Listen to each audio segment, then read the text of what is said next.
আসসালামু আলাইকুম। আজকে শেয়ার করব মজাদার স্বাদের কেএফসি চিকেন ফ্রাই রেসিপি। খুব সহজভাবে এই রেসিপিটি আমি দেখানোর চেষ্টা করেছি। আশা করছি আপনাদের সবার কাছে খুবই ভালো লাগবে। তো এখানে আমি কিছু চিকেন কেটে নিয়েছি, আর এখানে আমি চিকেনগুলো কিন্তু একটু বড় সাইজ করেই কেটে নিয়েছি।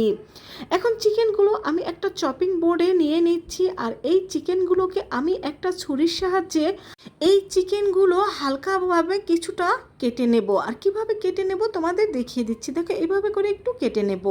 এতে কিন্তু এই চিকেনের মধ্যে লবণটা ভালোভাবে প্রবেশ করতে পারবে, মশলাটা ভালোভাবে প্রবেশ করতে পারবে, এবং চিকেনটা কিন্তু ভালোভাবে কুক হবে।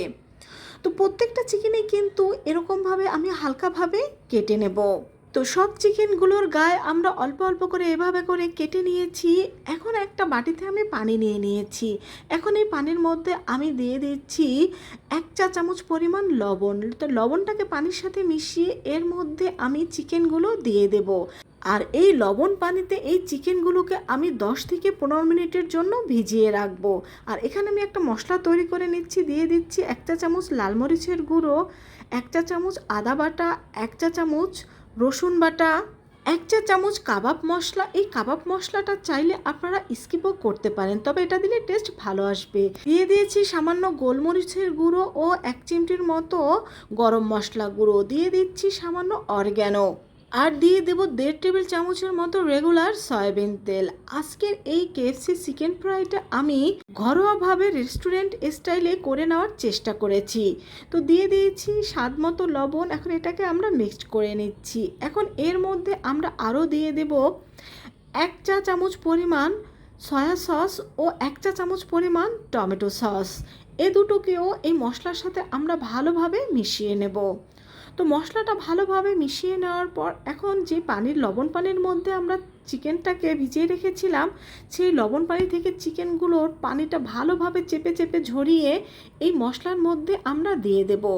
এই লবণ পানির মধ্যে চিকেনটা ভিজিয়ে রাখার কারণে কিন্তু চিকেনের মধ্যে ভালোভাবে লবণটা প্রবেশ করতে পারবে। তো এখন এই মশলার সাথে আমরা চিকেনটাকে ভালোভাবে ম্যারিনেশন করে নিচ্ছি। আর এটা একটু সময় নিয়ে ম্যারিনেশন করে নিতে হবে, যাতে মশলাটা এই চিকেনের মধ্যে ভালোভাবে প্রবেশ করতে পারে। আর মশলাটা ভালোভাবে প্রবেশ করলেই কিন্তু চিকেনটা খেতে বেশি টেস্টি লাগবে। তো এটাকে ভালোভাবে ম্যারিনেশন করে নেওয়ার পর আমরা 30 মিনিটের জন্য এটাকে রেস্টে রেখে দেব। তোমাদের হাতে সময় থাকলে তোমরা 1 ঘন্টার জন্য রেখে দিতে পারো, কারণ রেস্টে বেশিক্ষণ রেখে দিলে এর টেস্ট আরও বেশি ভালো হবে। এখানে আমি একটা ডিম নিয়ে নিচ্ছি।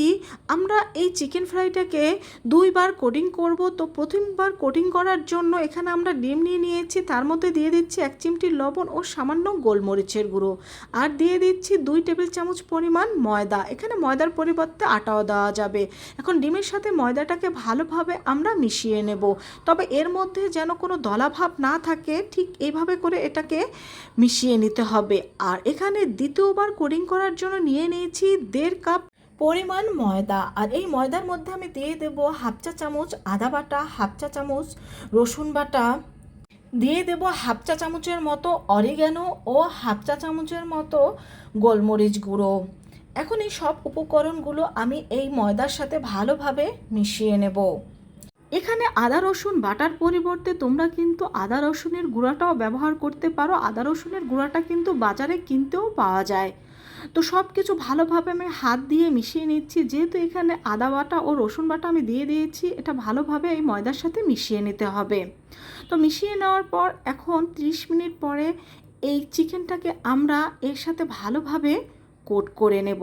তো প্রথমে আমরা যে ডিমের ব্যাটারটা তৈরি করে রেখেছিলাম, এই ডিমের ব্যাটারের মধ্যে চিকেনটাকে দিয়ে আমরা ভালোভাবে কোট করে নেব।